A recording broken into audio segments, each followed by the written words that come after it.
Well, the Albanese government is planning to fine social media giants millions if they don't remove misinformation from their platforms.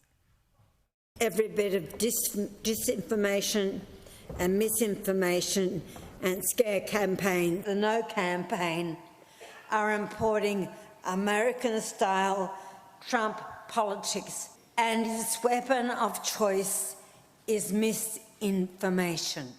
Distractions and misinformation. All of the misinformation.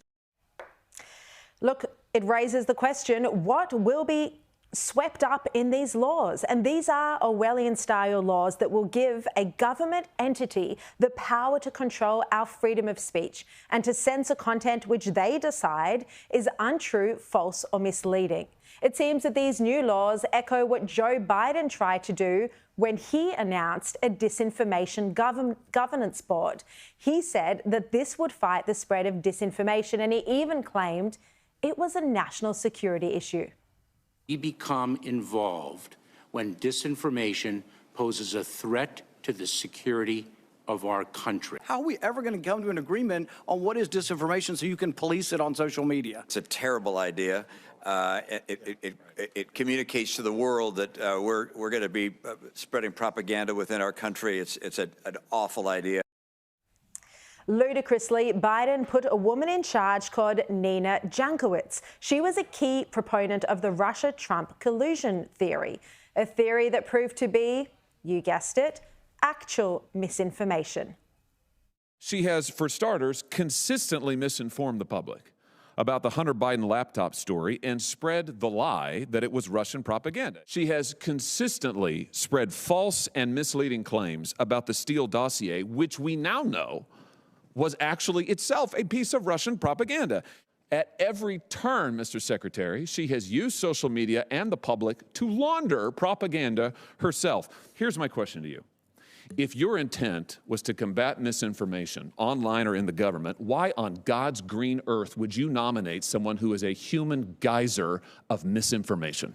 I understand that she is an expert in disinformation. Yes, indeed, spreading it. And she will have an obligation to execute her responsibilities in a nonpartisan way.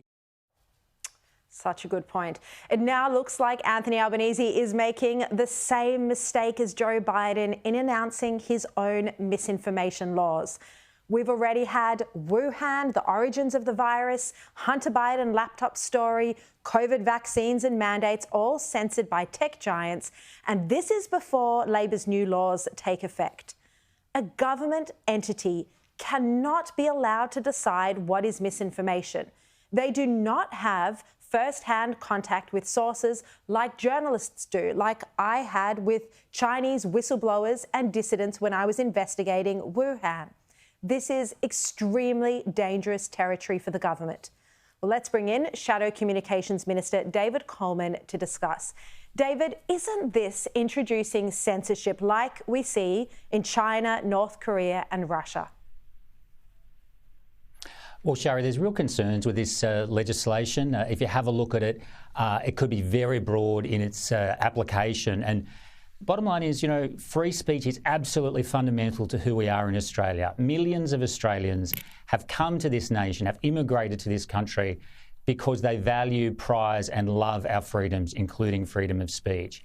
And the way this legislation is written, it does give a great deal of power to the regulator, the ACMA, and the definition of misinformation is very broad and could capture a lot of things that Australians would think absolutely should be allowed to be said in a free and democratic society. Look, the government has tried to argue that news outlets would be excluded, but news outlets aren't excluded at the moment. As I've just outlined, there are already censorship, stories that have been heavily censored by tech giants. That's before they are threatened with millions of dollars in fines for censoring misinformation. So, and again, do you think that a journalist discussing their story on social media platforms would be captured by these laws?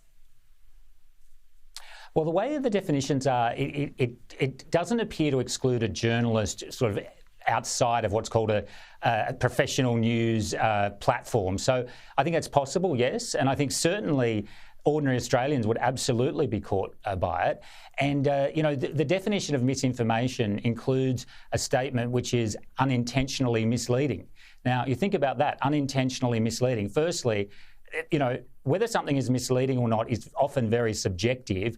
And secondly, there's a lot of material that could potentially be caught by that definition. So, and you know, under these laws, the ACMA has the power to require people to appear before it, to answer questions about misinformation or perceived misinformation. And the risk is that what will happen is that the platforms will say, look, we don't want to get big fines by the Australian government, so what we're going to do is proactively self-censor a whole lot of content, and there's a very real risk that some of that content could be, you know, very legitimate content. David, under your government, the coalition government, there was already a lot of censorship that happened during the COVID pandemic. Do you think that was unacceptable? Well, look, Sharri, I think the key point really is that freedom of speech is incredibly important.